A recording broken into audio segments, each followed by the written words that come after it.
আসসালামু আলাইকুম। আমি জনস্বাস্থ্যবিদ আলমগীর হোসেন বরাবরের মতো আপনাদেরকে স্বাগতম। আজকে আপনাদের সামনে আলোচনা করব খুসপাচরা বা স্ক্যাবিস। স্ক্যাবিস কি এ বিষয়ে আপনাদের সামনে আজকে আলোকপাত করব এবং এর লক্ষণ এবং চিকিৎসা পদ্ধতি। স্ক্যাবিস এক প্রকার চর্মজনিত রোগ, যে রোগ সার্কোপটিস স্ক্যাবিস নামক এক প্রকার জীবাণু দ্বারা সংঘটিত হয়। এর প্রধান লক্ষণ হলো শরীরে চুলকানি, গুটি গুটি র্যাশ হয়। এ রোগ স্পর্শের মাধ্যমে সাধারণত এ রোগ হয়। রোগীর ব্যবহৃত গামছা ও বিছানার চাদর এর মাধ্যমেও এ রোগ হয়ে থাকে। বিশেষ করে শিশুরা এ রোগে বেশি আক্রান্ত হয়ে থাকে।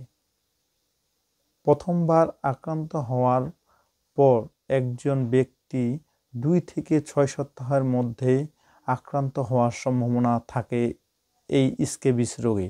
সাধারণত 2 থেকে 6 সপ্তাহের মধ্যে উপসর্গ দেখা যায় ও দ্বিতীয় সংক্রমণের লক্ষণগুলো 24 ঘন্টার মধ্যেই প্রকাশ পায়।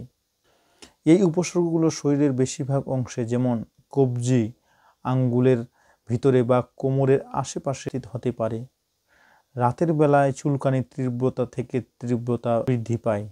আঙ্গুলের ফাঁকে বা আঙ্গুলের বগলে বা যৌনাঙ্গে, নাভি ও নাভির চারদিক হতে ছোট ছোট দানা বা গুটি গুটি দেখা দেয়।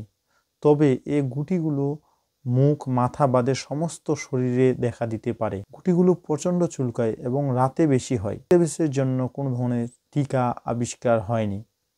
সংক্রমণের লক্ষণ না দেখার পরেও রোগীর সংস্পর্শে যারা থাকে তাদেরও এ ধরনের রোগটি হতে পারে। পরিষ্কার পরিচ্ছন্নতা বজায় রাখাই স্ক্যাবিস রোগের মোক্ষম উপায়। এদের মধ্যে রয়েছে অ্যান্টিহিস্টামিন, চুলকানির কারণে সংক্রামক বলতে বিছানার চাদর, কাপড়, তোয়ালে সহ ব্যবহৃত সবকিছু গরম পানিতে ধুয়ে রোদে শুকাতে হবে। স্ক্যাবিস রোগ থেকে যেন পরিত্রাণ লাভ করতে পারি। আজ এই পর্যন্তই। আল্লাহ হাফেজ।